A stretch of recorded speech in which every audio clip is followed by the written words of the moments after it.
Well, it's time for episode 328 of the 3 Point Podcast. This first segment, brought to you by ALS of Michigan. We need a cure, but also this podcast presented by Memorial Healthcare's Wellness Center. For those unexpected moments when injuries strike, visit the orthopedic walk-in clinic Monday through Fridays, 8 to noon, no appointment needed.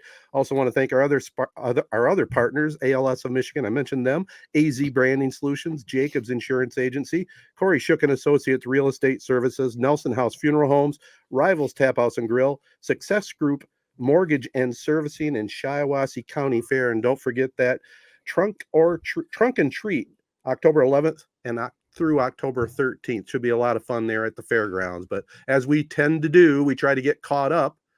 Who wants to start us up? This isn't really catch up, more so than I guess just an interesting, really a story of nothing. But I feel the need to share it because it just happened maybe 30 minutes ago before we recorded. So I've been trying to eat better. So I went to Chick-fil-A today to get like a salad from there. Right before the pod, I'm going to enjoy it as soon as this pod is over. Eating a little late than I'd like to, but we'll roll with it. So I go into Chick-fil-A. I park right up, right in front of the restaurant. I come out and I look at my car, and the whole front fender is like missing. I'm like, what the hell? So my eyes are drawn right to the front of my car. I go right out. My front fender is missing. I'm like looking at this thing. I'm getting on my hands and knees, like looking around, trying to see if it fell through the cracks underneath my car. I'm like, what the hell just happened? So finally, I'm like, all right, I guess my car just got like the front fender ripped off somehow, some way on my way to Chick-fil-A. So I'm like, whatever. I go to get into the front seat of the car. All of a sudden, the lock clicks and it locks. And I look up, and there's this little kid sitting in the car, like probably he's 8 or 9 years old, with the look of pure mortified fear as he's like staring at me as I was about to get into his car. I was like, oh God, I'm sorry, man. I look to my left. 2 of the exact same cars are parked right next to each other outside this Chick-fil-A. So I've never felt more like a psycho. Like, this is what Ted, this is probably something an interaction you would enjoy with all the murder mysteries. You probably feel like you're living in one. But I seriously scared the bejesus out of this kid. And I don't know what else to add other than I'm sorry. And if he somehow is listening, I'm really sorry, because I just would put myself in his shoes. 8 years old, this guy is finally with my car, about to come in and get inside my car. My mom's probably inside the restaurant doing who knows what. It just was a hilarious miscommunication. So. Wow. So it was the exact same car, obviously, because, in close enough that you thought it was your car. But right, you're sitting there, no fender on it. You're wondering, like, what the heck happened? Did I run over a railroad track on the way here, or like what? And think about it. You're walking out of the restaurant, and like I open up the door, my eyes are just drawn right to the front.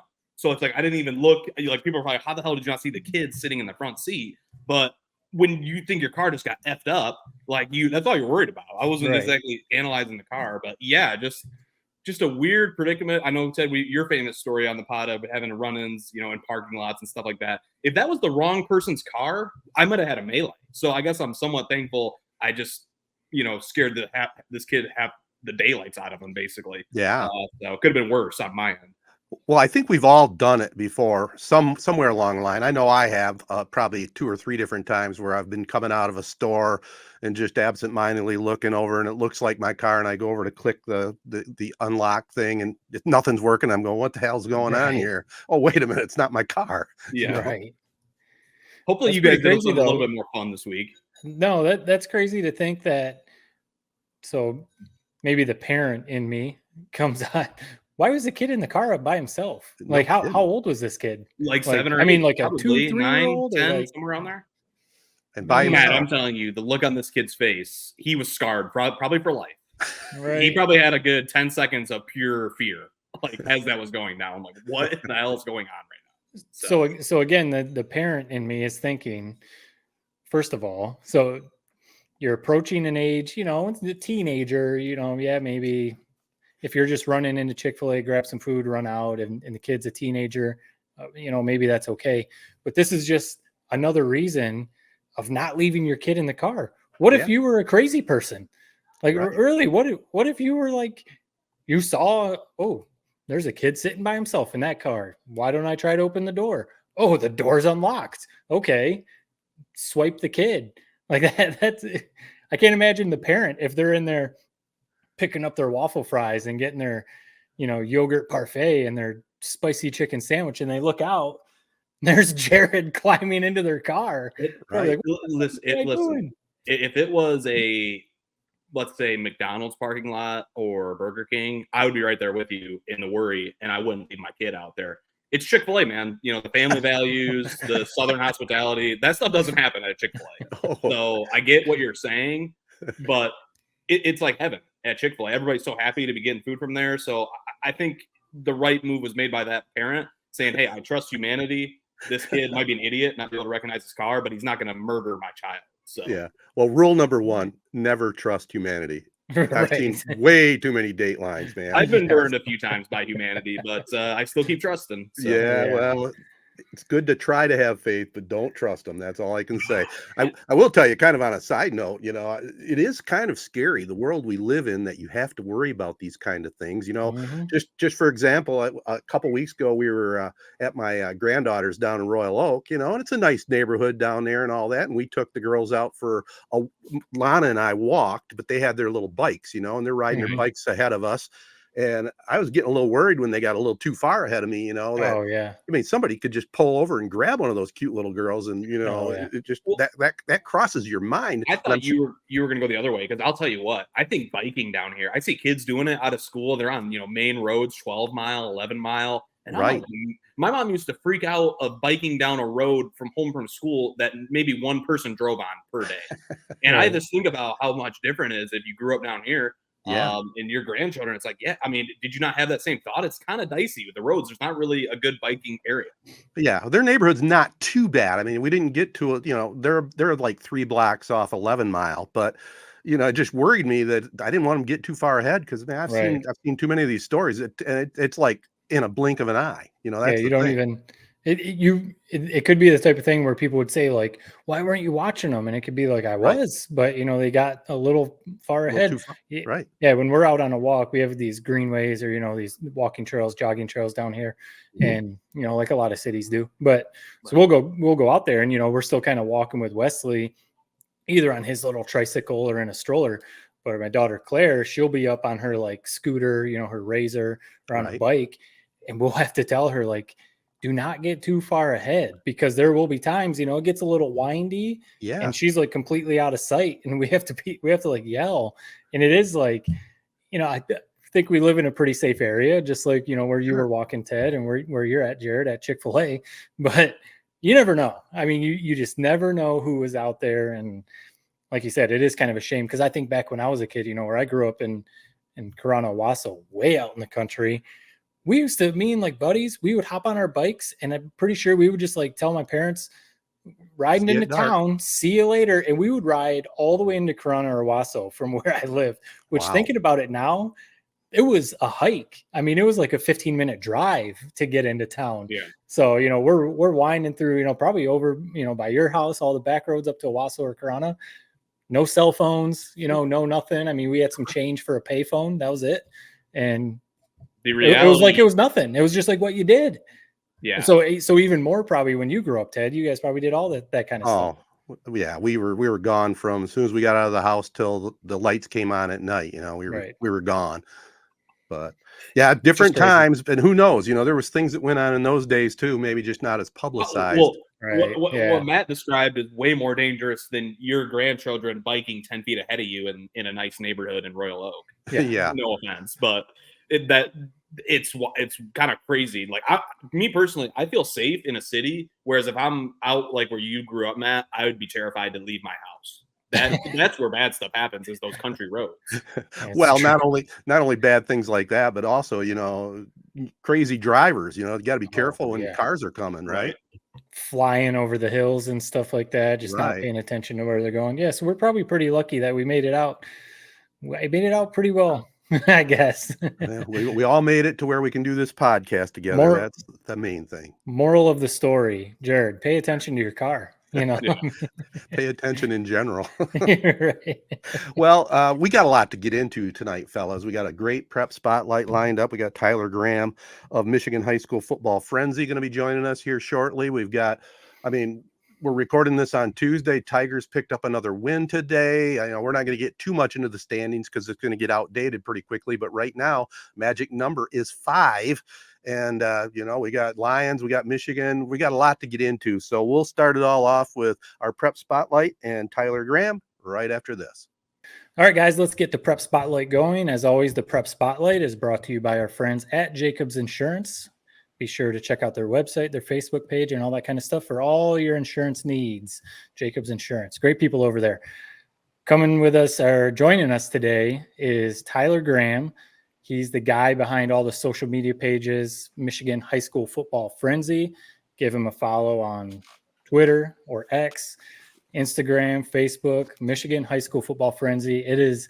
You have a great page over there for it. Just, you update every score possible. Every Friday night. I can't imagine how your battery life is on your phone because you are just retweeting and posting scores and everything. So thanks again for joining us. And 4 weeks into the season already, huh? Yeah. Thanks for having me. Yeah, it's flying by. I was seeing kids post their like mid-season tape, and I'm like, it feels early. And then I looked, and I'm like, oh shoot, it's not early. It really is about mid-season. So basically mid-season already. We're approaching October. So yeah, that's what we want to talk to you about. We brought you on. Yeah. We want to talk some high school football. We're in the prep spotlight. So you've become kind of a staple of our prep pigskin preview that we drop before the high school football season starts. You've been on now 2 years in a row, so we appreciate that. But kind of the formula of our prep pigskin preview, we ask our experts, give us, 3 teams to watch, 3 players to watch, from there and there. So let me tee you up like that. What are 3 surprises that you've seen so far this season? Whether it's 3 teams that you're just blown away with, 3 players. What are 3 surprises that you've seen so far 4 weeks in? Yeah, I would probably start off with number 1, Chesaning. I know you guys have followed them really close. I wasn't sure how it would come together. I knew they had talent, and I know they have good coaching, but I wasn't sure. Last year, it felt like they were taking the right steps, but it felt like it was just a centimeter off from being the right thing. It feels like this year they've really put that together. So that was a surprise to me. I was like not so sure that they would be able to put it together, but they've done a great job. They have a great program over there. I'd say another one would probably be a player. Drew Rankin, D-back out of Northville. I've talked about him a number of times, and I wasn't sure how he could follow up last year any more impressive, and he's done it again against just elite competition. And he's not the biggest, he's not the fastest, he's not the strongest, but his technique is unbelievable, and he has the heart that you can't teach. That's one of those kids that just has it in him. He has the instincts to be a winner basically and a leader, and it's something you can't teach, especially nowadays. It feels like leadership qualities in a kid, it's really, really hard to find. So that's been kind of fun to follow with him. And then the last team, I would say Hudsonville Unity Christian. They just, knocked off Forest Hills Central, Forest Hills Eastern. They have had a resurgence. It felt like they've been kind of broken since they had that bad loss in the state finals. They put up like 800 points in a season. It was like double what anybody else had put up all season. And it felt like just they've been off since then. And this year they've started to put it back together. They're putting the pieces back together. So I like seeing that program. That's a program that one of those West Side programs you think of and you're like, oh yeah, they're going to be good. So it's nice to see them kind of climb their way back in. You cover a lot more than what I focus on. I'm kind of pigeonholed here in mid-Michigan, you know what I mean? And you bring up Chesaning, and a couple weeks down the road, if Chesaning and Ovid-Elsie can win their next 2 games against Birch Run and Montrose, they flip-flop on the schedule, but could set up an epic battle here in mid-Michigan at Mark O'Donnell Field for Ovid-Elsie and Chesaning. You know much about the Indians? I know our favorite player, or the Indians, I mean the Marauders, our favorite player is Trice Tokar. He can do anything.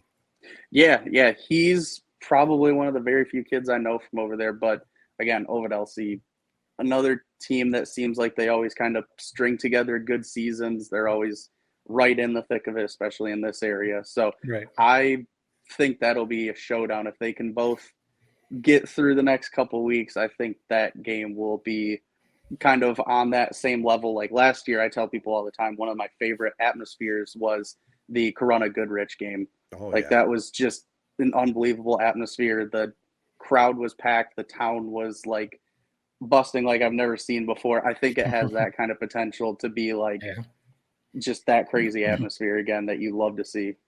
So you're saying before you jump, so you're going to go to that game if they're both undefeated? Are you penciling that one in? I think I'm penciling that one in. That one has been circled for a while now, so I like that one a lot.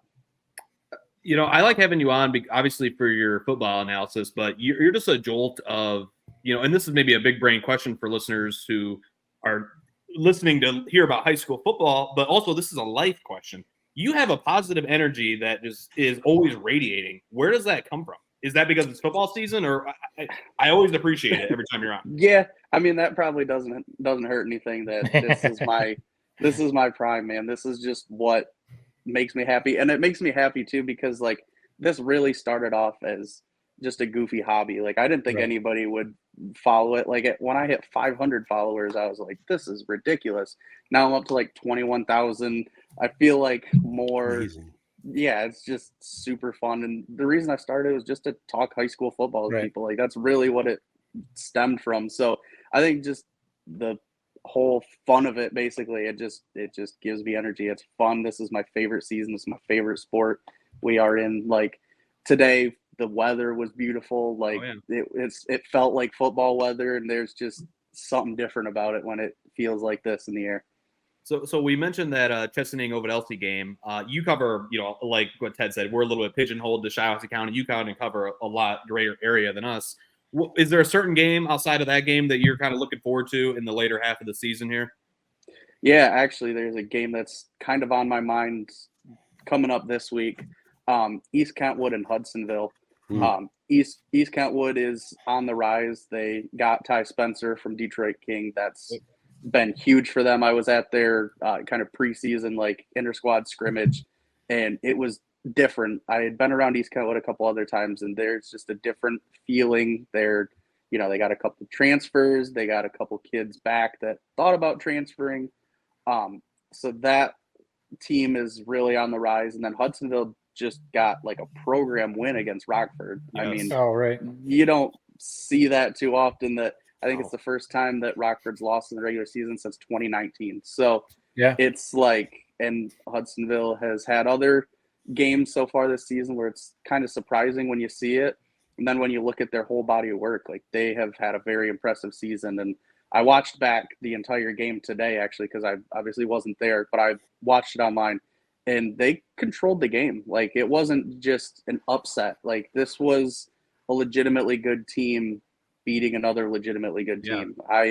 That game to me is one that I may end up at this week. I think that's kind of the one I've got circled. But yeah, that's going to be a really fun war. I can't remember if we. Oh, go ahead, Matt. No, I was just going to say, I know on our Prep Pixium preview, and you know we always have Jason Hutton on talking about the West Side. Seems like every year he says Rockford hasn't lost a game in 2 years. Rockford, or a regular season game in 2 years. Rockford hasn't lost a regular season game in 3 years, and he mentioned that again this year. So yeah, that was huge. That was huge to see Rockford lose. Yeah, absolutely. I was just going to ask you a kind of a general question. I don't remember if we talked about it before, but you know, there's a lot of great rivalries out there. Kind of a two-part question. Who would you say in the teams you cover is the best rivalry? And then number two, what's your favorite stadium to go into? Yeah, that's a loaded question. Yeah, it is. I love the rivalry between West Catholic and GRCC. That's the Grand Rapids area. I mean, it doesn't get much bigger than that. I mean, last year the fans took down the fence. There were so many people there leaning up against the fence. The entire fence collapsed and people went over and everything. I mean, it was crazy, but that's a historic rivalry that goes back a long ways, and it's been like every game feels like it's close. It feels like it comes down to the wire. It's one of my favorite rivalries ever. As for stadiums, I mean, Rockford has to be at the top of my list. I was there week one, and you walk in, I mean, just this giant, like 15-foot statue of a ram when you walk in. And like, how many high schools do you see with like upper deck seating? I mean, there's the grandstands and then there's an upper deck to it. Like, you just don't see that at high schools. Yeah. And I mean, they had like lights going, LED lights around the stadium. And I mean, and the place was packed out. Like, it's not just big for no reason. Like, they legitimately need that much seating to handle a Friday night game. It is unlike anything I've ever seen before.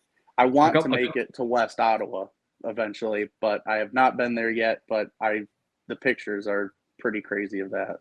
Yeah, that one looks freaking sweet. I mean, a couple of my favorite touches about Rockford. One, the student section brings their own speaker, and it's the biggest student section you've ever seen. And they're literally having a concert like during this game, like it's an actual like NFL stadium. Yes, it's crazy. And then you gotta love the water tower off in the distance with the ram on it. I think that's a cool little touch there too.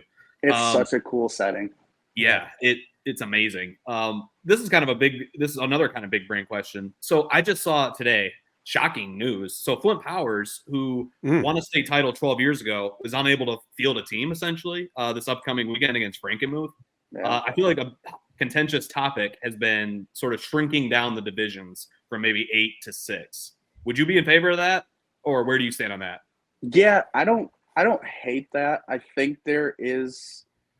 I mean, 8 is a lot. It probably makes it easier for like scheduling purposes and playoff purposes, because I mean, if you condense it down to 6, you're probably going to leave out some decent teams. I mean, we already see decent teams get left out now. So unless they wanted to expand the playoffs and do something maybe like what they do with basketball, where everyone makes the playoffs and they got to kind of play their way through, but then you get a lot of lopsided games and you're getting late into the season at that point, and it's going to be freezing cold, and you're probably going to miss the Thanksgiving window that they love so much. So I think there's pros and cons to it.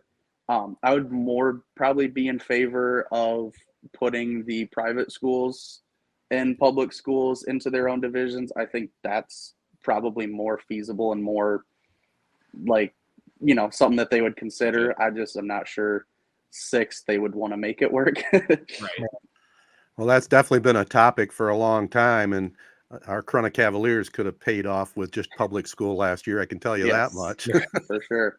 But it is what it is. Well, I will say this, Tyler. We always enjoy your input. We follow you. We love your stuff. Why don't you tell our listeners before we let you go the best spot to track you? Yeah, so at Mich FB Frenzy on Twitter. I think it's MH FB Frenzy on Instagram. And then obviously I write for Prep Red Zone. So if you check out the Prep Red Zone Michigan site, if you subscribe to them, you can read all my articles on kids that I see, kids that send me film. I mean, I'm putting out multiple articles a week, and that's been something that I really enjoy.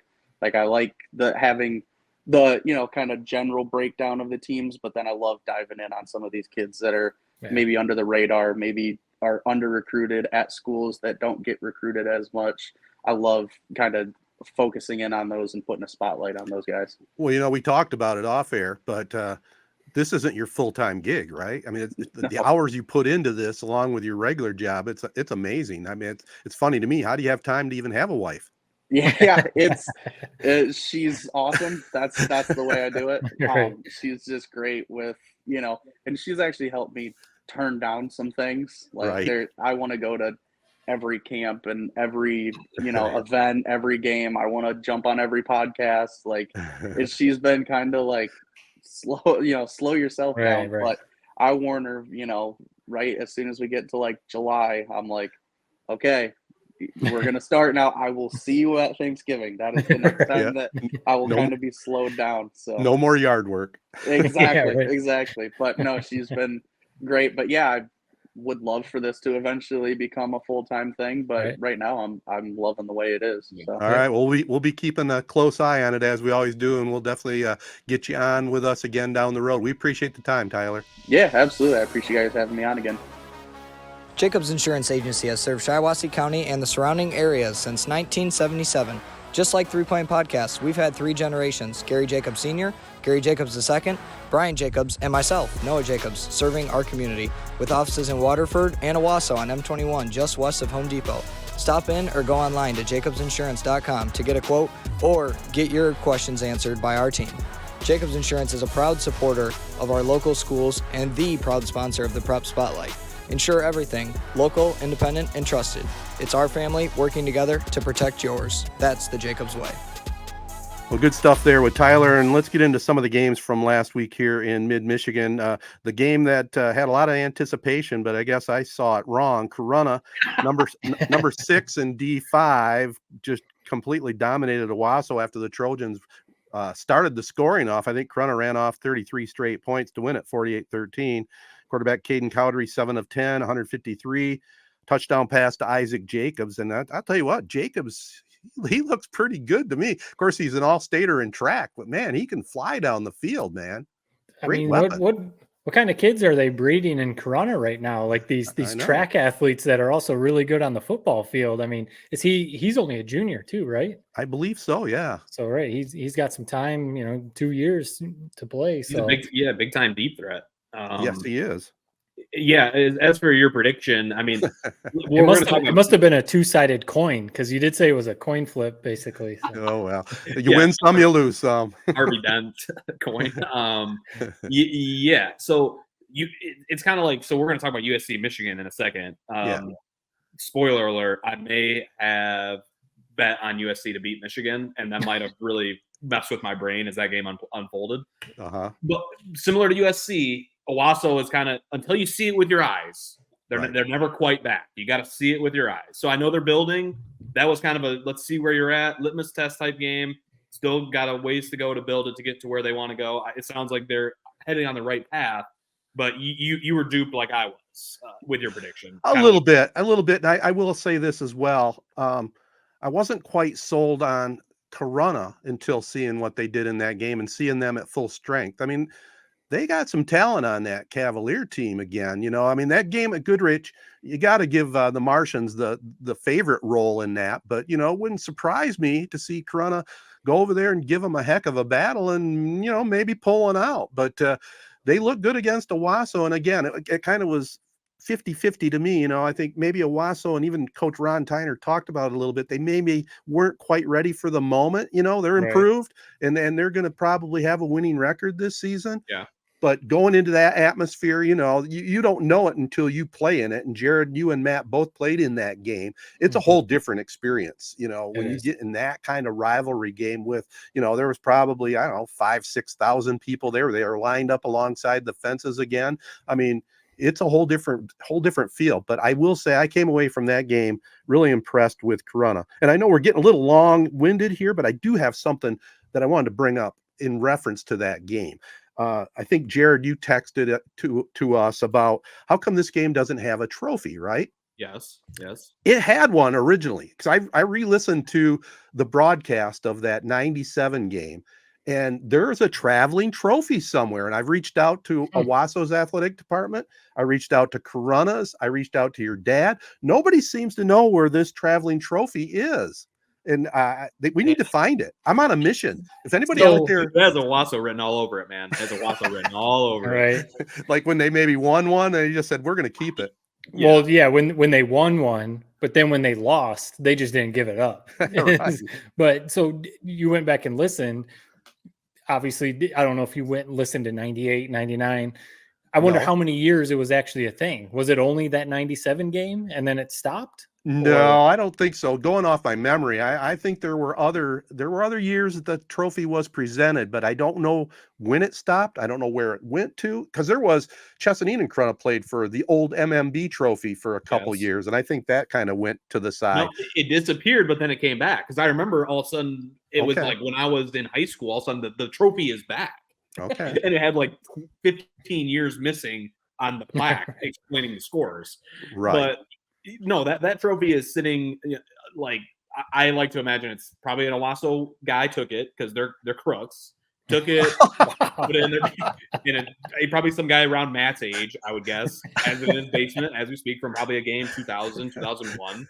Go back and look at the years Owasso won. look at the rosters, look at the key players who probably would have been given that trophy, and that's how you can. I mean, here's the reality: you love these murder mysteries. I mean, my God, this is a mystery in itself. So I appreciate you bringing it to the podcast. Yeah. I'll support it in any way I can. If you can find it, I want to have that trophy for a night. Like we need to find that trophy. So if anybody out there has any clue, and I also mentioned the broadcast because back in '97, evidently I did some homework. It has spots for 30 different years where you put the winning team on in the score. So where is this thing? So there's a trophy somewhere. I mean, is it at the Goodwill in Owasso? Is there still a Goodwill? Is it at the Salvation Army or something? Or it's somewhere. I'll say this. So my junior year was 2001. Right. So I played in it 01, 02, and there was not a trophy. So but somewhere between 97 and 01. This thing it didn't last long, did it? Is it in Brad Van Pelt's shadow box? I mean, that thing's the biggest thing I've ever seen at Owasso. Probably somewhere in that trophy case at Owasso. Maybe. It's anyway, it's down in the locker rooms at Owasso Country Club. The locker rooms that someone stashed it away. Well, right now it's just how we talk about like the 47 team, the mythical state champions. Yep. We have the mythical Castle Cup is the winner. And that's what it was called? Well, that's what we call it. The Castle Cup. What, did it have a name though? Like, no, I don't think it did. I'm rolling it as the Castle Cup, but I'd be curious if it had a name back in the day. I don't know, but I'm not going to give up on it. I'm going to keep trying to track it down. And this is the Castle Cup, like Z92.5 the Castle, or like the Kerwood Castle Cup? No, Z92.5 the Castle Cup is what we've been calling it on the radio because we broadcast every game Corunna and Owasso. But it has dual meaning. Now that you say that, that's a kind of a good point. You can play it better not be Kerwood Castle. Kerwood Castle's in Owasso. We need to find something that's like right in the middle.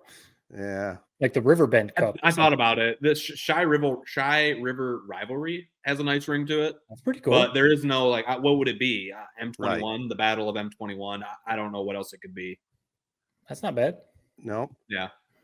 Whatever. We'll have to find that original trophy and start using it again. It's somewhere. That's right. Hold on. Sorry. Last thing I'll say on it. Sorry. If you're Corunna, you win that trophy so much that this is another alternate theory for you to research. Corunna's won it so many times. They're like, who gives a shit about this trophy? Trashed it on their way out 1 year after winning. I remember. So we're really going off on a tangent here. I remember when I was in high school at one point. There's a random stairway, so you walk in the high school and that men's bathroom is right there. The office is over to the right. The gym's over to the left. Mm-hmm. There's this random stairway right there that goes up to this like attic storage room, like up there. And Corunna or Owasso? Corunna. Oh yeah, I know where you're talking. Yeah. And we went up there one time when I don't even really remember why, but we went up there and it was packed with trophies. Oh. It was all trophies, and it was just. Because we got the trophy. Obviously, it's very, very different than when I was there 20 years ago or whatever. But there were the trophy cases, of course. But you can't put all the trophies in those trophy cases. So they just started shoving them up there. So maybe that thing's up there. Oh, I like that. I may have to make a visit. I may have to get the hazmat suit on and climb up there. Right. If it doesn't have a chairlift, you're probably gonna have to send a recon unit up for you. Let's wrap this up with a few other scores. Number 3 in D6, Ovid Elsie, no problem against Durand, 42-7. Our man Trice Tokar, 71-yard punt return for a touchdown, 58-yard TD run from scrimmage, and a touchdown pass. Not a bad triple evening there. Clay Frucci had 125 yards rushing and a 35-yard score. Chesaning, they're number 6 in D6. They downed Mount Morris shootout, 54-23. Tribe had 523 yards in total offense. Max Volt, 3 touchdown passes and a touchdown run. Cal Frazier and Braden Florian, both over 100 yards with TDs for the Indians. Now, like I mentioned with Tyler, Chesaning has Bertrand and Montrose next. Ovid Elsie has Bertrand and Montrose next. So they just flip-flop on the schedule. If they both can win, sets up quite a matchup October 11th at Ovid Elsie. And then finally, New Lothrop. I mean, is this the year that the playoff streak ends? They lost 21-20 to Birch Run, fall to 1-3 now, in jeopardy of missing the playoffs for the first time in 25 years. Wow. Crazy.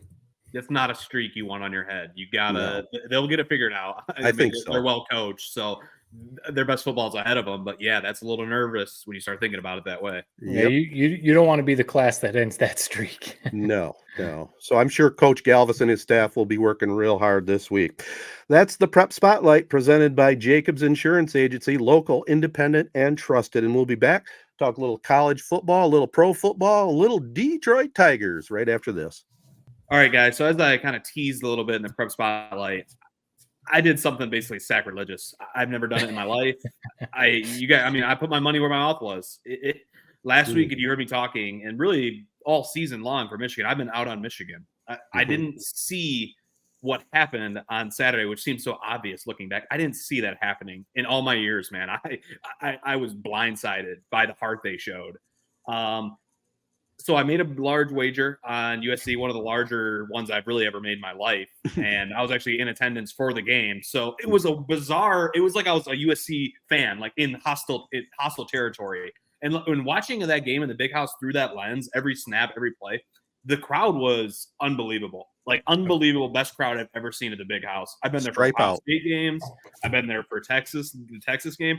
I think mostly why that's the case is because USC brought nobody. Literally nobody. Whereas Texas, I mean, I told you guys after the game was a blowout, it was like, man, it's like half the stadium is Texas fans. Mm-hmm. And Ohio State, we've talked about that on pods in the past. They always pack the big house. Yeah. And we don't like that. But the game was annoying in real time as I was watching it play out. I mean, I couldn't believe that USC couldn't quite solve the run, puzzle. But when I got home and as I drove home and I was listening to the instant reactions, and the more and more I look back on that game, what an awesome game. And I'm so happy Michigan won. I mean, those are the most satisfying wins. That's what we thought we were going to get this year. That was what we thought. And, man, when you bludgeon teams, it's my favorite word to use. I say it every week on this pod. When you bludgeon teams like that, it's a sense of victory that you can't compare it to any other sense of victory. It's like you took them back to the 1940s and said, we're just going to be grown men and push you around this field. I mean, we can talk more about the individual plays, but that's a battle of wills. And Michigan showed something to me. The coaching staff showed something to me with the game plan. The players, they bought in. They played inspired. I mean, Mason Graham, Kenneth Grant, men possessed in that game. What a awesome matchup. I can't believe we're going to be able to get to watch USC versus Michigan every year. I mean, we are so spoiled. But I just was blown away by Michigan's heart. They showed me a lot. I'm not saying they're going to win a national championship, but they at least showed me something that we have not seen so far this year. What was your guys' takes before we dive more individually, specific plays? Yeah, I mean, they showed that's the exact game that they needed to stay together for this season. Because I think if they would have, like I said last week on the podcast, if they would have started Davis Warren and maybe even hung close, if he threw an interception or two and they still lost, I think the season could have really unraveled. Even though Orji wasn't incredible, he rallied that team and he kept them together. He didn't throw the ball away. He didn't throw the game away with interceptions or anything. The defense came together. So, right, I agree that was the game they needed, even though they didn't dominate. And I know he only threw for 30 yards. That's not an ideal situation in college football, but they came together and upset a team. I mean, USC, they were favored to win. So they pulled an upset. So huge win. At some point, there's a ton of improvement. The team has come along.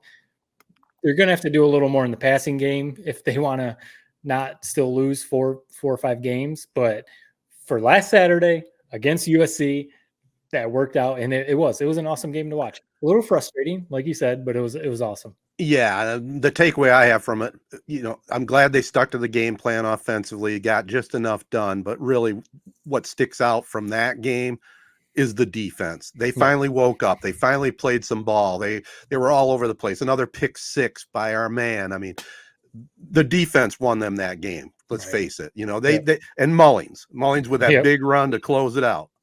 I don't know anything about scouting and NFL draft, picks, but I mean, if you're looking for an NFL back, I don't know what more you can want than Khalil Mullins. I mean, obviously, he probably can improve a little bit catching the ball to the backfield.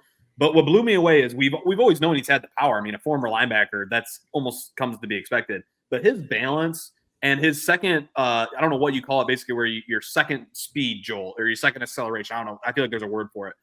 Every time on his two big runs, he would break a tackle. He'd be neck and neck with a defensive player and a defensive back for USC, and he would turn on the Jets. Yeah. And he would turn what you thought would be like a 30-yard gain into what ended up being a 63-yard gain and broke that game open. As I'm watching that, and my heart is breaking as he's breaking down the sideline on that play, you, as a USC fan, man, you got to be sick to your stomach. Yeah. And we all saw it. They were dead man walking coming out of that huddle with 2 minutes left to try and, launch that drive. That was the one goddamn thing USC could not have happen. And it was like I was talking about with, I'm not trying to bury Owasso, but USC, we've been hearing about this defensive coordinator, Anton Lenz, from the Jesse Minter, Mike McDonald, Baltimore Ravens tree, and they did look improved, but that drive was a perfect microcosm.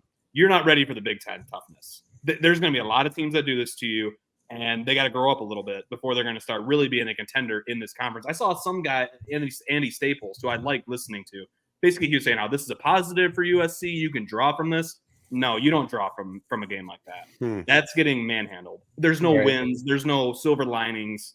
USC was a better team, and they just got totally, their butt whooped. You can't have how that went down. They could not throw the ball. I can't say that enough. This wasn't Penn State where you got J.J. McCarthy waiting in the wings when you need him. No, this is literally we have no option. We have to run the ball, and we have to give it to one player 10 times in a row to even get it in the end zone. It was hilarious to see it play out. It was a comical win, and those are the best. It kind of was. And that's the thing about when they got the ball back with 2 minutes left. Obviously, anything can happen, but it was like there's no way they're completing a pass to win this game. It was like the only way this is going to happen is if Mullings or Edwards breaks a long run. Mm-hmm. And you had to know that USC was thinking the same thing. So it was my hope was not very high when they got the ball back at the end of the game. I was like, I don't know, man. USC, all they got to do is stop the run, and they're going to win this game. And then Mullings busted that run, and obviously the rest is history. So, and Ted, you mentioned the offensive line last week. Maybe this team is kind of like we talked a little bit about Corona coming together a little bit. You're talking about them in the prep spotlight. Obviously, they had their historic run last year, lost a ton of talent. Took a couple games to kind of get things rolling and figure some stuff out. Maybe the Cavaliers have that going. Maybe that's happening with Michigan because, like you mentioned last week, the offensive line, the first couple games was very hit or miss, just not what we've seen the last couple of years out of Michigan because they did lose a bunch of dudes. But I saw someone post a stat that each week their rush statistics, their yards before contact has increased. So that says the offensive line is doing better.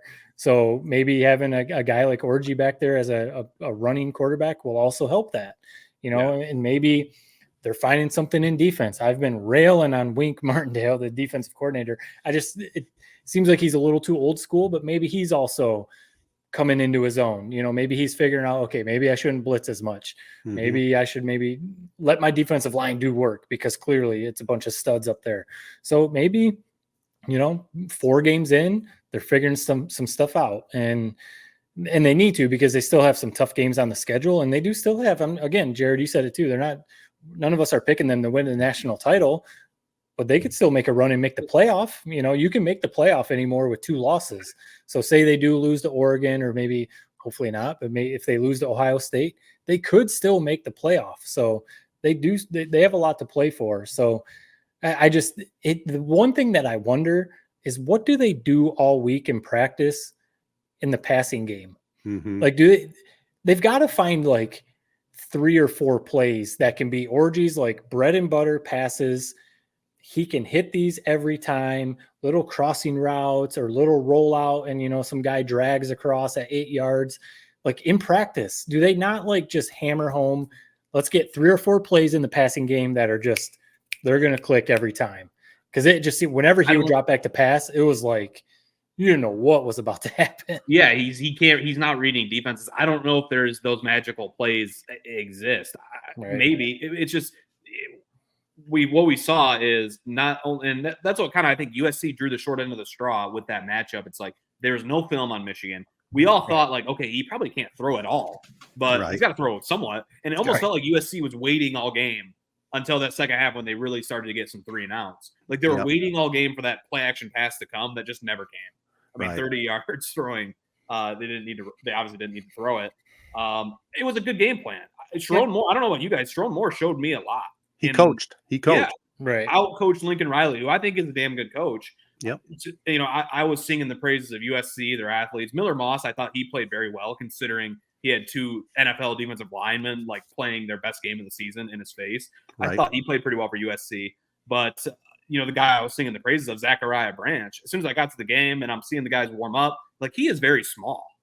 And I didn't think his speed necessarily jumped off the screen as I thought it would. I thought he really was going to be a game breaker, and it just didn't happen. One thing I will add, so CBS, and we'll get back to the game. I almost lost my train of thought, but CBS, I love the presentation. That 3:30 kick, Michigan, USC. Mhm. I mean, I was in person. I watched the highlights afterward, but was that just a joy to watch on TV? See Gary Danielson, everything about that. I'm like, I'm on board with this. I love this. What do you guys think? I liked it. It was good. I don't really care for their pregame show stuff, but I do like the presentation of the game. Oh yeah, CBS's production is top notch, especially that 3:30. Or it's Nestler and you know their number one crew. It's you know Gary Daniels. It just still feels weird because it feels like that should be Georgia, Alabama, or something like that. But you know whatever, we'll take it. Like you said, we're going to get to see Georgia or Michigan versus USC. The home, if you had season tickets for Michigan this year at home, you already got to see Texas. You got to see USC. You're going to get to see a couple other big games, Oregon. So I mean, it's a solid year to have season tickets to Michigan. Absolutely. But I'm glad they got back on track. Now they've got Minnesota this week. Hopefully another kind of get right game, and then they go to Washington. Yeah. Not really sure what to expect out of that, but hopefully Minnesota at home again, take care of business, you know, figure some more stuff out with Orgy. I'd give a little coaching advice. You know, I'm not a coach, but I play one here on 3 Point Podcast. And we got to figure out a way that you keep Mullins in the game with Edwards. You got, you know, put him in the slot, whatever. Why they're just not utilizing him the way they should. Here's the thing. I disagree with you. This offense, and I saw Orgy say it after the game. Basically, all he cared about, didn't want to turn the ball over, and wanted to win the game. 2 things. That's all he cared about. Mm-hmm. Edwards had the most backbreaking play of the game. He did. I get he makes some big plays, but Mullins is the guy. There's a reason they didn't try Edwards out for a single carry on that final drive. You can't necessarily even trust him. But you're missing my point. Put him in a slot. Put him in a slot. I don't know if he can. We haven't seen it. Again, I think we trust Sharon Moore enough to think he's a solid enough coach. I've seen enough. Okay. It's a bummer. I mean, he's on the cover. I think at one point, maybe on this pod said, I could see him rushing for 2,000 yards. No, that's just another bad take I've had. A couple of real quick things I want to throw out when I lost my train of thought last time. Yeah. So this team, and I think it was Joel Klatt maybe said this, the floor is so much higher with Orgy compared to Davis Warren. I mean, we saw it. Right. You maybe could say the ceiling was higher because he was a bit of a better passer. But if you're throwing picks, there is no explaining that away. It was time to make that change. I don't know about you guys, and I was kind of hinting at this earlier. I love watching the style of play. And so I'm just glad that we're going to be able to watch a season of this. It might not mean we're going to win a national championship. We might not meet our maximum potential if we gave Davis Warren all these reps. But goddamn, it's satisfying when you do something like that to a USC. And I can't wait to try to do it to teams like a Michigan State. I can't wait to try and do it to Ohio State again. Ohio State's got to prove something to us in that game. I don't care what the spread will be. And then last thing on the defense, I think there is something. You guys tell me if I'm crazy, man. It seems like every time you rely on a defense where you basically tell them, hey, we don't have much on offense, like an Iowa type situation, you guys are going to have to basically pitch a shutout today. Right. It seems like whenever you ask that of your defense, it almost seems to always come through. I think they added almost a mentality change this week with Alex Orji. They're like, hey, we got to bring it from the snap number one, and we know like what's required of us to honestly win this game. We got to play great. They still had a couple of breakdowns, that 3rd and 16, the safety, he just got stuck in quicksand. That Ted, you need to take him to, defensive back school. That wouldn't happen to you back in the day. No way. And then on the touchdown before that, just a total blitz. They sent a Wink Martindale exotic blitz, and just nobody covered the back end. Yeah. So, and then another thing, I like where Michigan's headed, but they're not going to be able to bully everybody. I still think it's an 8-win team. I saw a good stat. So in years past, Michigan won the starting line position basically for every drive. They were beating teams by 10 yards per drive, essentially saying they would start every drive on the 35-yard line, and the opponent would start the drive on the 25-yard line. This year, I think they're second to last at like Right. -10 or something like that. If you want to play this style of ball, like you're talking about Edwards, you can't fumble. You have to Yeah. control field goals. You have to control field position. And that's what you saw in that first half of Michigan USC. They controlled the field. They flipped the field a couple times. Every drive, it felt like they moved it a few times, then would pin USC deep. Yep. They need to be better in that aspect if they want to play the style ball and actually win something. Right. But it's going to be fun to see how it plays out. I love the bludgeoning. Keep it coming. I like this better than Davis Warren throwing interceptions. Yeah. That's for sure. Yeah, Yes. it's nice coming away with a big win like that for sure. Speaking of that, you know, we've been keeping an eye on Michigan State. They went on the road, the red bandana game in Boston, and Boston College pulled it out 23-19. But, you know, again, the Spartans played pretty well, and the weather wasn't the greatest there. But, I still think the Spartan team, you know, Well, they're not bad. basically what it comes down to, and when they were playing with like a hand tie behind their back, Yep. I don't know what the hell happened to the receiving room, breakout or something. They're all out. Kidding. Childs, I think, when this is what a lot of people would say, state fans especially, it's like you kind of saw the good with the bad. He made a few dazzling plays. He also had a few back-breaking interceptions. Yeah, 3 picks. So if you're a Michigan State fan, that should be who you basically watch him every week. If you feel like he's getting better and he is that guy that's going to be able to get you to the precipice in 2-3 years, then this season's a success. But if we see him continue this interception train he's on, then you almost all the positive energy they have, it almost goes out the wayside if they don't have that quarterback. Because, I mean, even if you're scrambling for 15, 20 yards like he was sometimes, if you're throwing 3 interceptions a game, especially that one at the end of the game, it doesn't matter. That was a killer. Like in the middle of the game when he was kind of running around making plays, I texted some buddies and I was like, I don't know, man, this Childs, he might have something going for Michigan. Next play, throws an interception.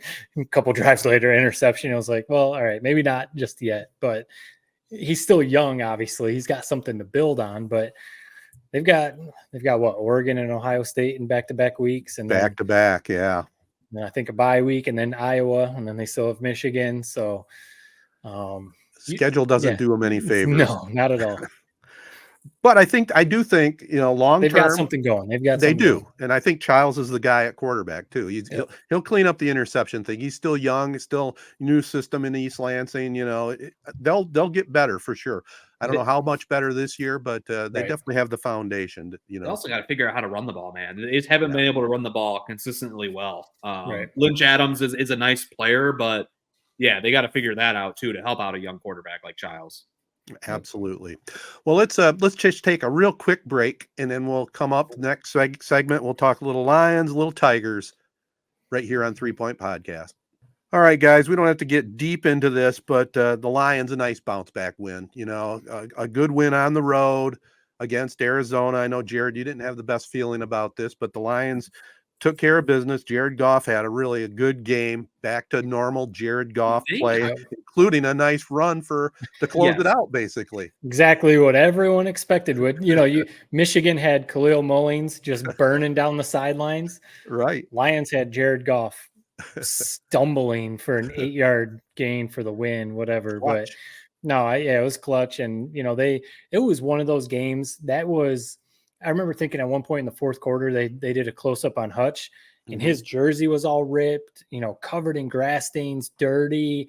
And that was just one of those games that was like a grinded out, just filthy football game. Like neither team could like pull away. Neither team was really like playing that great, you know, but the defenses were just playing pretty well. So, yeah, I mean, they went on the road and got a win. In the NFL, you're going to be happy with that. The only thing that kind of stinks, and injuries. Yeah, I mean, that's just part of the game, and you never know when that could happen. But Frank Ragnow, partially torn pec, but it sounds like he's going to try and play through it. Laporta is banged up. The big signing on the defensive line, Marcus Davenport, that was supposed to help Hutchinson, he's gone for the season. My God. Derek Barnes, the linebacker who looked like he was, he's come back at the end of the year. Where was I? I mean, I was working during the Lions game, so I didn't watch every single snap, but what the hell happened? Everyone was dropping like flies. I see even on the Cardinals. It was like every play in the first quarter, somebody was going off on a cart, and it was like, geez, what is going on right now? So, And Anzalone was already out with concussion. Anzalone was out. Yep. Yeah, So, hopefully, hopefully Ragnow can play Lions got Monday Night Football with the Seahawks and then a bye week. Then a bye, huge. I was floating out to some friends like he should sit this game, and that kind of gives him like 2 weeks off. I like you said before, I'm not the coach, but this would be a chance for him to take a little break because we need Ragnow. I mean, he's the heart of that offensive line. But they are so tough, man. I feel like he's a guy that's like he played with a broken neck last year. Yeah, I'm saying he's like got a injury that would sideline me for 3 years, like every year. It's amazing. And that's what I always appreciate about Hard Knocks and some of these behind the scenes shows. You really do realize these guys, or like the quarterback show with Kirk Cousins was the best example of this. Right. These guys are going through hell to play every week. Really, most of their preparation is getting their body prepared. To go to war every week. I thought that you guys are a little bit more happily spirited. I agree. There's no bad win in the NFL. If anything, we've learned our defense is really, really legit this year. Good. Hayden Hutchinson might be the best, might win the defensive MVP award this year with how he's playing so far. Yep. But you thought Goff played well. I thought Goff played great first half and made a couple big plays to put the game away. I still think he's a little out of sorts, but I think that's the NFL as a whole. From what I'm understanding, is it just seems like offenses have really been down this year. And some people are blaming preseason. Other reasons are there, but what did you really thought he kind of bounced back a little bit this week? Yeah, I thought so. I mean, for the most part, here's how I looked at it. Jared Goff, he's a good quarterback without a doubt, but I thought the game against Arizona, he managed the team. I thought he handled it pretty well. I mean, if you look at his stats, I mean, 18 of 23, 200 yards, a couple touchdowns. That's not bad, and got the win. And, laugh as we will, he is not the most agile by any chance, but came up with a big play when he needed to. And I think, Jared, you're the guy that I think you texted us and you were dead on. Ben Johnson came back. And, we had some great play calls in that game. But also, right as I sent that, the flea flicker. I mean, he had those play like 5 or 6. What was wrong with the flea flicker? The flea flicker was up. Yeah, or not flea flicker, hook and ladder. Hook and ladder. Yeah. He has like 5 or 6 plays of those years that make you go wow. But I swear, I think I sent that when they went up 20, or they scored their 20th point. And maybe it is partially let's just control the game. I mean, I talk about it every week, winning with numbing repetition. There was no need to break out the best plays in your playbook. That second half, the Cardinals weren't doing anything offensively. So, yeah, I choose to believe that that's where we're kind of at. Monday night versus Seattle. I mean, it seems like it's always a damn tough matchup. Right. That'll be a fun one, though. Absolutely. It is like, why do they always make us play the Seahawks on Sunday Night Football, on Monday Night Football? Yeah. Like something stupid always happens. But yeah, now we have to play Mike McDonald in his defense. But so we'll see who comes out. I don't know. Laporta still might not play. Obviously, Ragnow, we'll see. Luckily, our offensive line can kind of shift around, especially for like one game. Hopefully if Ragnow does sit out, they can figure that out. But the offense is like, Ben Johnson, he kind of came back, but like you said, around the whole league, it seemed like offenses are a little out of sync. Even the Chiefs are like a little out of sync. Right.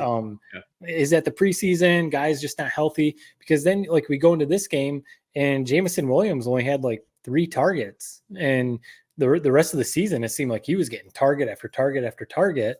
So that was kind of weird. But the one thing we can hang our hat on, the run game. I mean, Jameer and David Montgomery are just, I mean, fingers crossed, knock on wood, whatever we have to do, that those dudes stay healthy all year. Because if they're healthy, and if the bulk of the offensive line is together, we can hang our hat on that. But I think Goff in the passing game, they'll get things figured out a little bit. Hopefully Laporta's okay, but I hope. I went on the road and got a win. With everything else going on right now, I'll take the win. Book it.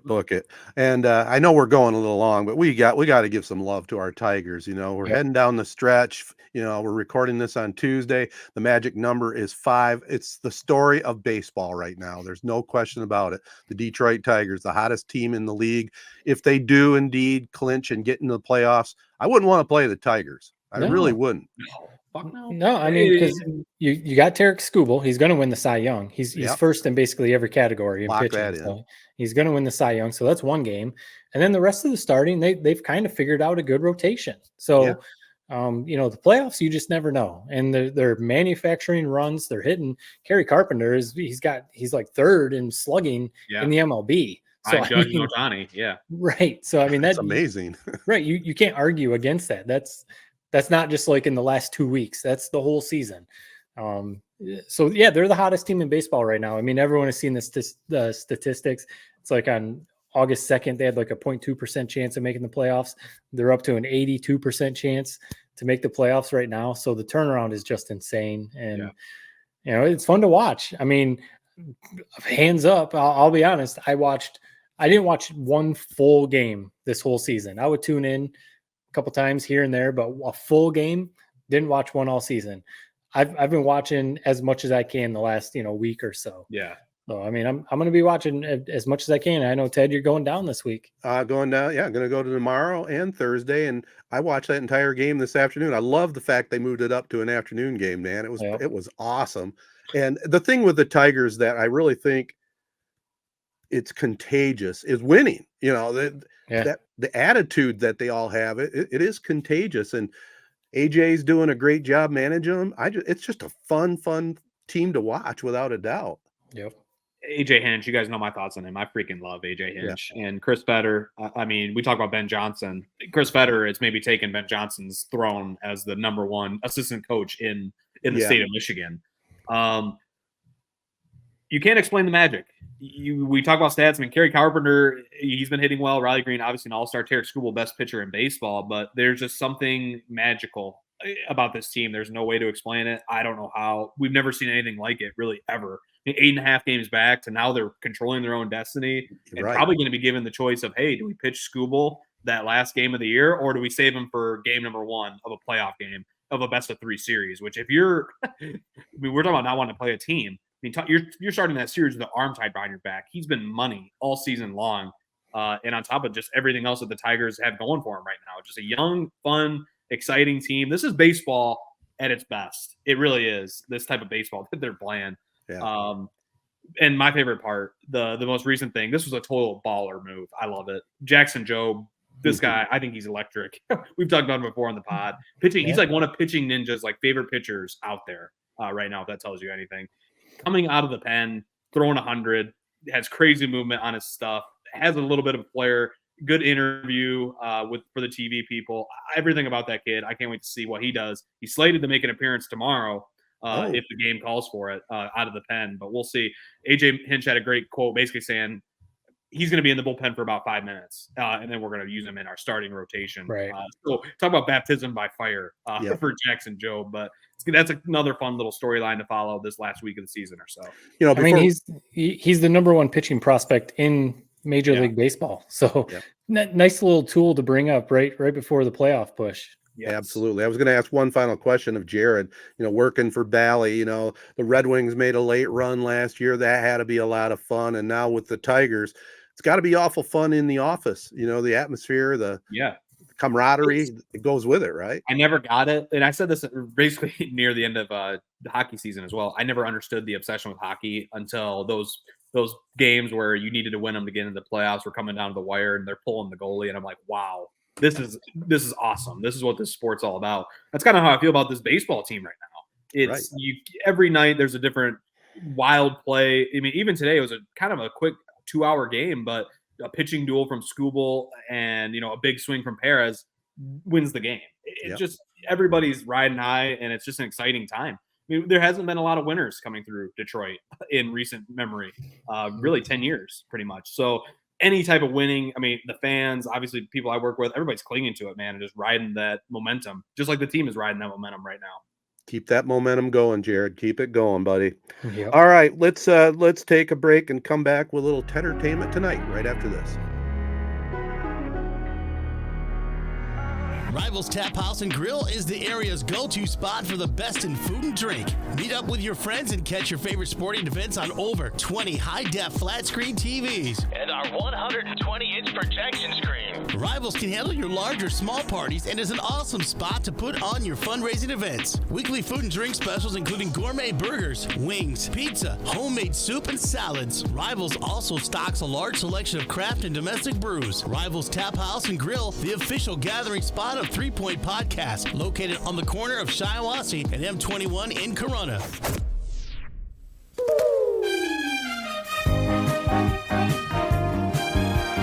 All right, guys, a little Tedertainment. We haven't done it for 2 or 3 different podcasts, but I'll start it off with a couple weeks ago, watched the Emmy Awards, the 76th Emmys. A great job by Eugene and Dan Levy. The big story from the Emmy Awards, Matt, you brought us up to speed on it and got my interest. And Baby Reindeer, big winner in the Emmys this year. Yeah, well deserved. Have you had a chance to see it yet at all, Jared? Oh yeah, I think I watched it right when we were in the heyday of that show. Okay. I don't know who the main I don't know the name of the main creator who's also the main actor in that show, but he had a great speech. I saw. He did. Talking about how people can learn from his experience, and he just is very well versed, and I like that guy. He seems like a good dude, and obviously put together one hell of a show. Yeah, boy, he went through a lot of hell though. Yeah. Incredible story for sure, but well deserved. Baby Reindeer was fantastic, and the actress that played the main part there was really, really good too. And she ended up winning the Emmy as well. Yeah. Another thing I just watched recently, Jim Henson, Idea Man on Disney. It's on Disney Plus and Hulu. I don't know. I've seen the promo for that. It's really, really good. Jim Henson, for those of you that maybe aren't aware, he is the creator and the brain behind The Muppets. And it was a great documentary put together by Ron Howard, and everything he does is really well done. Yep. And so if you get a chance, I would give a Jim Henson Idea Man on Disney Plus, like I said, in Hulu. If you haven't seen it yet, check it out. It's really interesting. It's cool how he developed the characters. He went to so many different networks to try to get the Muppet Show put on the air, and nobody wanted to buy it. So he ended up getting a financier who funded all the money for syndication. And back in the heyday, the Muppet Show was tremendous, Right. Because adults could enjoy it along with the kids. I'll say, were you was that when you were a kid, or was that something you watched as an adult, or through your kids, or how did the Muppet Show? That show could have came out in 2000. It could have came out in 1950. Yeah, I was already an adult. I mean, it came out, I think, I want to say in either the late 80s or the 90s, and it made a star out of Miss Piggy. Oh, right. Well, and there's been so many other, I don't know, variations. There's I only know because of my kids, but there's a Muppet Babies cartoon. Oh yeah. There are holiday movies. I know the Muppets Christmas Carol is a big one, and the Muppets have other Christmas and holiday movies. They obviously have there was that Jason Segel movie that came out a couple years ago, 2-3 years ago. It's like a musical. Yep. You guys so the Muppets, it just kind of keeps going. It keeps going. One of the craziest things that I've ever seen in my time at ESPN, you talk about, people always ask what stars do you see? Or, do you see Stephen A. Smith, or, whatever it used to be? Do you see Chris Berman? People always ask those kind of questions. Probably the craziest thing that I ever saw was the Muppets came on campus. It probably was when that movie came out, and they were doing all these appearances on SportsCenter and all these other shows. And it was crazy. The security around those puppets was more than anyone I ever saw on anywhere, because they made everyone who was around work that day. You basically, to an extent, you almost had to sign a waiver. Yeah. No pictures, no nothing, to see the puppeteer. They didn't want anything like that getting out. And it was when those puppets are on the floor or in their cases, get away. No picture, no nothing. So it was we don't want that. The mystique or whatever, the imagination part of the Muppets getting ruined. And it was like, it was insane. It was really cool. It was kind of cool to experience that, but it was kind of like crazy. So yeah. Was Jim Henson there? Was he actually there on campus? I don't remember. I definitely don't remember that. It was Uh-huh. it was a few of the Muppet guys or whatever. But, Well, I highly recommend the doc because Yeah. it gives you a whole lot of the backstory.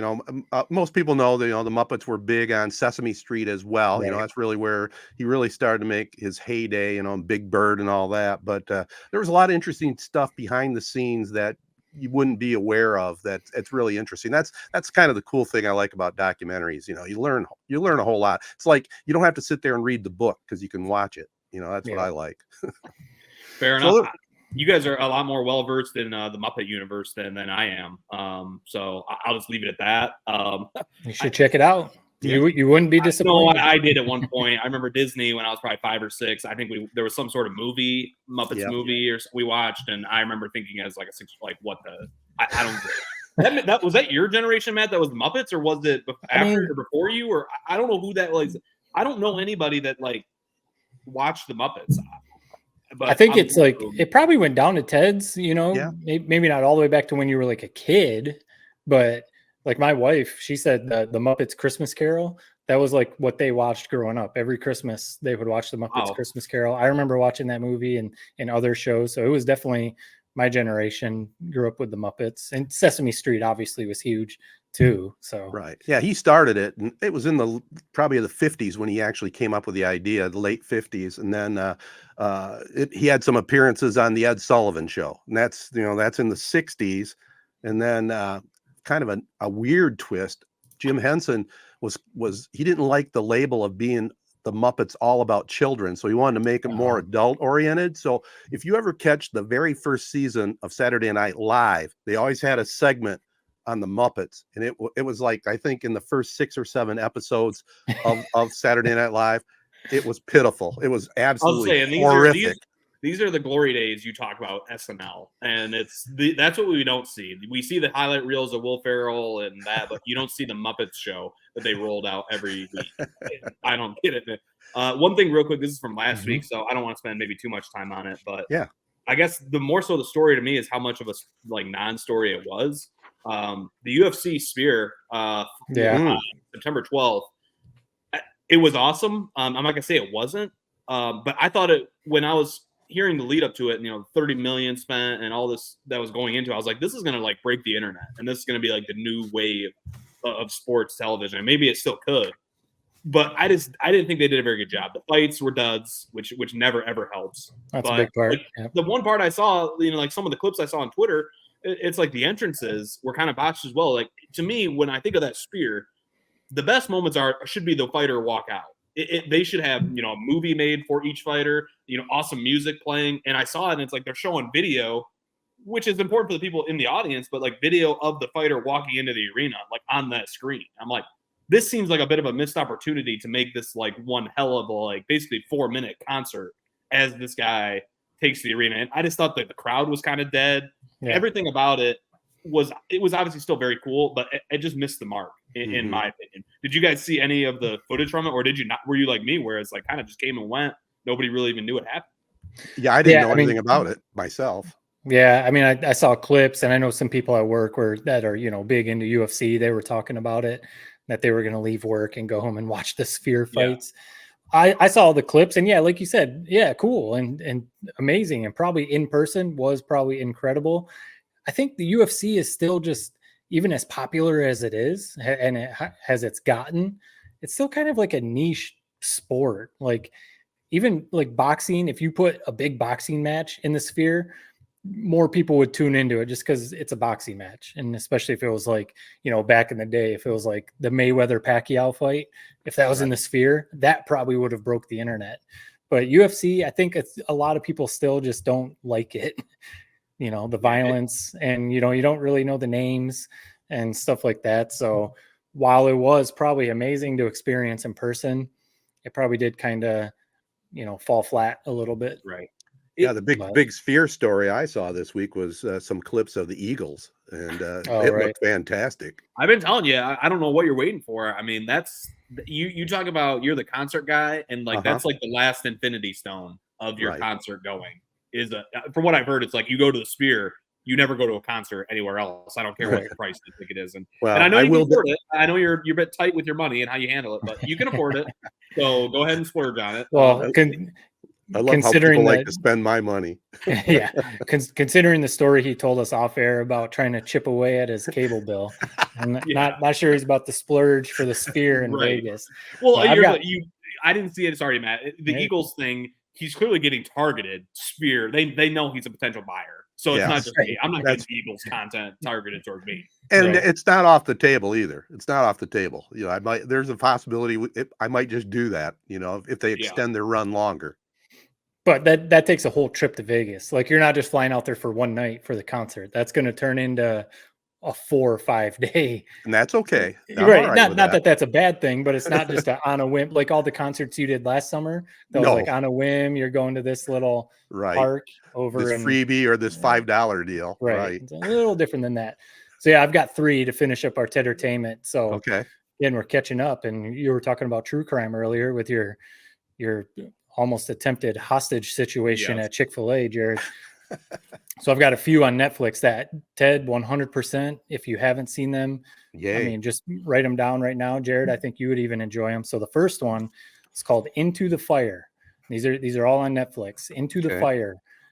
This one, I mean, all of these, it's always like the most insane stories, stuff that you can't even like think of. So this one, I don't want to give away too many details, spoiler alert, but just to give you a little gist. So this one has a Michigan tie too. So, you know, kind of, it's always interesting when, you know, you see Michigan or whatever in it. So this one, the lady that's the main character, I guess, she got pregnant when she was 16 and decided to give her daughter up for adoption. She just knew she wasn't going to be able to take care of her. She did a closed adoption, gave her up for adoption, you know, on with life. Life goes on. Come kind of present day, you know, a little while ago, she gets all of a sudden out of nowhere, in the mail from the FBI or the police or something. They need her DNA because they found a Jane Doe that they think is her daughter, and they're trying to identify her. So then this gets her wheels spinning, and she starts seeing that her daughter, the daughter she gave up, had been missing for over 20 years. So then she starts saying, the wheels start spinning of like, I want to know what happened to my daughter, who adopted her, and, you know, what happened and all that kind of stuff. And she did end up living with a family in Michigan. And then it just goes absolutely haywire from there. And the levels and levels and levels of this thing and the depths that she went to figure out, where her daughter was and all that kind of stuff is just absolutely insane.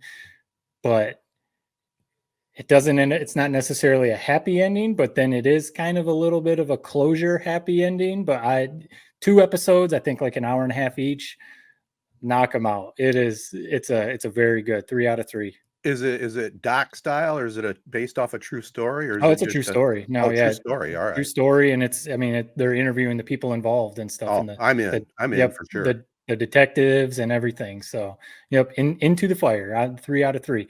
Next one, we just finished up. I don't remember this story. I bet Ted, you do. Okay. It was a lady called Lacey Peterson. Oh yeah. Okay, so obviously you do. This is hold on real quick. This whole segment is like an inside joke I'm not a part of. But I was going to say, no, you guys keep rolling. You guys are vibing, so I'm just going to sit back and let you guys go. So go ahead. We'll take our advice. Take our advice to watch some of these things. Yeah, these are quick ones too. You knock these out. I saw you mute your mic too, so I saw that. No, I was doing a little typing. All right, so yeah, that one is called Into the Fire. Again, Ted, 3 out of 3. Even you, Jared, watch it, but Ted, for sure, you will love it. Absolutely will. Put it down right now. So the next one, again, we were talking about, this was in the early 2000s, Lacey Peterson. I don't really remember. So this happened like 2002, 2003. So, when I was in high school, but I don't really remember hearing about this. My wife said she does remember seeing the faces of the characters or the people and stuff like that. I don't really remember. But again, another super crazy on Netflix, American Murder. Lacey Peterson is the name of the documentary.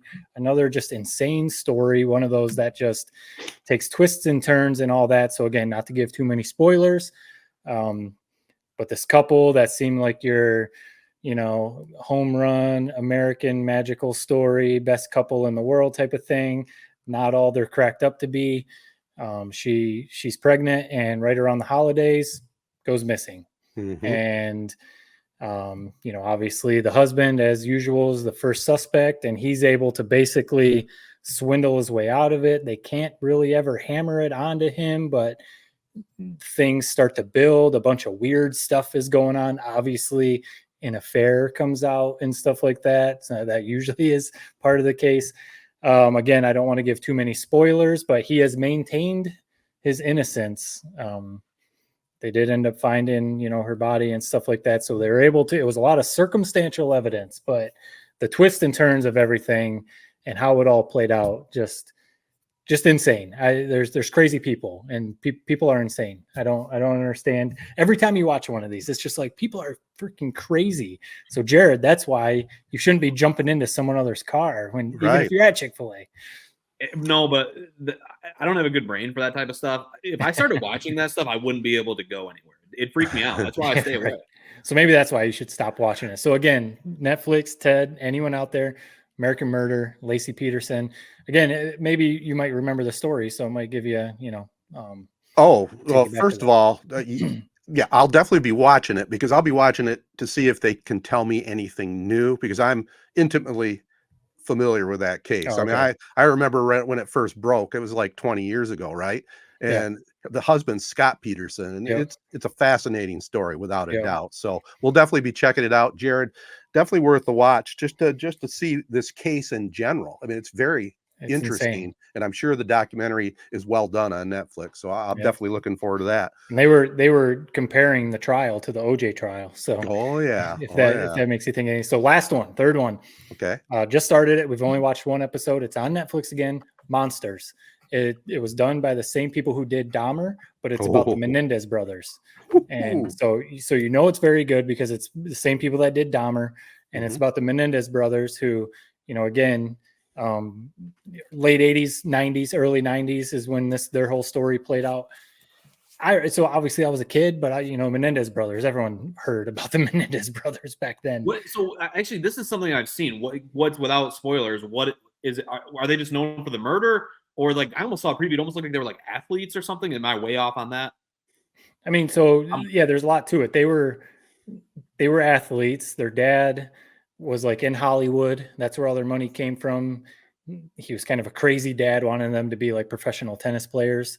So they were crazy in shape, in Hollywood and all that kind of stuff. And then obviously the murders is where, and then what they did after the murders and all that kind of stuff. We're only an episode in, and this is obviously, it's not a documentary. It's like I said, it's like the Dahmer show. So it's like a dramatization or whatever. But the first episode was amazing. I mean, and it was the night that it happened. And it was, they didn't hold back any, it was graphic. So no, so now it's going to start playing out to like what they did after everything, which I think is like the craziest part of the story. So and that's another interesting story of what they're saying caused them to do what they did. So so definitely check that out. One of the most interesting things I've seen on Twitter, and every once in a while there'll be something that you'll go, oh my, that's interesting.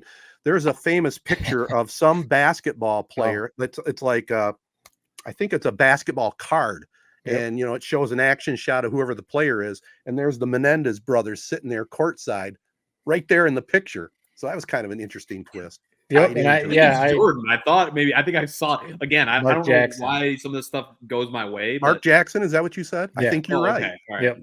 Yeah, because I think I might actually have that card too, because that was when in my heyday of collecting cards. I told my wife about this last night when we were watching, and that's what's crazy about that. So it was at Madison Square Garden in New York, so they were able to backtrack all the stuff, and this was after the murders. So this is part of the story of like these dudes do this, and then they just kind of go about their life, and they're sitting courtside at a Knicks game, and they're doing all this other stuff. So yeah, I'm very excited. I don't know if excited is the right word, but looking forward to watching the rest of this show. Man, I got more stuff to fit in with sports and Tigers and Lions and Wolverines. Oh my. But I'm definitely going to be checking it out. Good Tedertainment stuff tonight, boys. Well, let's call it a podcast and move on. Get ready for next week. But I want to thank Memorial Healthcare's Wellness Center, the orthopedic walk-in clinic, now open Monday through Fridays, 8 to noon. For more details, go to memorialhealthcare.org. I also want to thank our other partners, ALS of Michigan, AZee Branding Solutions, Jacobs Insurance Agency, Kori Shook and Associates Real Estate Services, Nelson House Funeral Homes, Rivals Taphouse and Grille, Success Group Mortgage and Servicing, and the Shiawassee County Fair. We want to send special thanks out to Tyler Graham of Michigan High School Football Frenzy. You can follow him at Mich FB Frenzy and check out his good stuff. Also, our Z92.5 Game of the Week coming up Friday, September 27th, as we head down the stretch to this month and get ready for October. Lake Fenton at Corunna should be an interesting matchup. Casey will be on the play-by-play call. I'll be doing the color commentary, so it should be a lot of fun there at Nick and East Field. Peace and love, everybody. Be kind. Register to vote. Thanks for listening.